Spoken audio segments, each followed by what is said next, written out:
What is a misconception about you as a gun carrier? That we are porch sitting, squirrel shooting, beer drinking, fat guys with overalls. What was your reaction when hearing about the Vegas shooting? I think I was home. I was with the kids. It was coming onto the news. And it's just one of those moments when you realize that it's another shooting in the United States and it just kind of like sucks the life out of you. You know, but the first thing you said to yourself was, what if there was somebody there that had a gun who was a good guy who could have stopped this? You know? Is there an instance where someone with a gun who was armed stopped something from happening? There was a female security guard. I think she was at a church, a Christian church. Something occurred. She actually took out the shooter. I think it was like a year or two ago. I'm not too sure. I don't recall the story. Okay. It got a little bit of play in the newspaper, but then again, it got quiet after that. You know? But again, we more or less sensationalized violent crimes.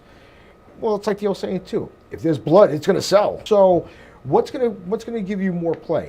The guy that shot 58 people, blah, blah, blah, or that lady that saved that 2-3 people in a church?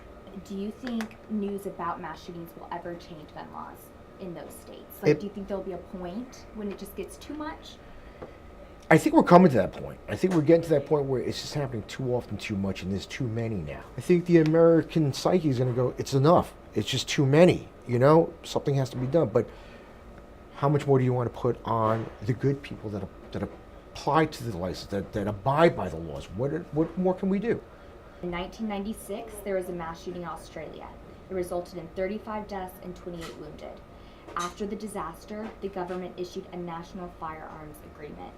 This led to a buyback program, which confiscated over 650,000 guns. 7 years later, Harvard did a study, and there was 57% decline in suicide rates and 42% decline in firearm homicide rates. Do you think something like that would help in America?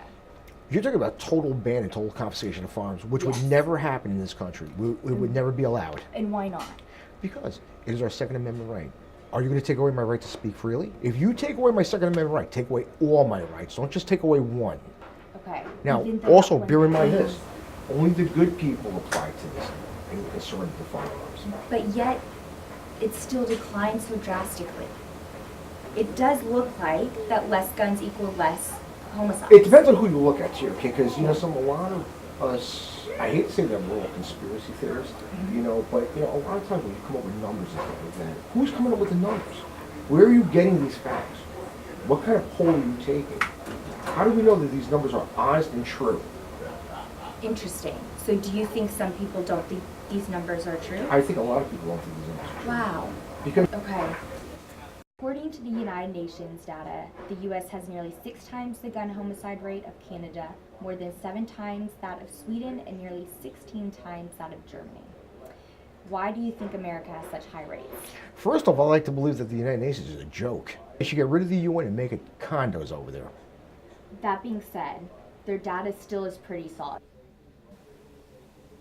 But just because the UN, you're writing it off. Really? Absolutely. Okay. They don't speak for us as a country. Even though their data is accurate. Doesn't matter to me. U.S. still has more homicide rates than any other country. That is a fact. We're talking about firearm homicides? Yes. And so, do you think that is because of lack of gun regulation, or do you think there's something else that we're not addressing? It's hard to say. I cannot speak for anybody else but New York. We have 88 guns per 100 people. That was in 2007. Do you think more guns equal more deaths? I'm sure a lot of firearms are used. You know, but again, I wouldn't quite say that's like the number one leading situation, you know, in most homicides. Again, the edge weapon, because it's so readily available. Yeah, but there aren't that many deaths caused by that as there are guns. Again, are we sure about that? Yes. Because you're not going to have the legitimate gun owner go out of his mind and shoot somebody with his own gun. Because again, he realizes what he's going to face. It's just too great to be involved in this thing. The Vegas shooter particularly, he had 40 guns. Do you think there's any reason why someone should have 40 guns? I have 120 something guns in my collection. Really? Am I a nut job?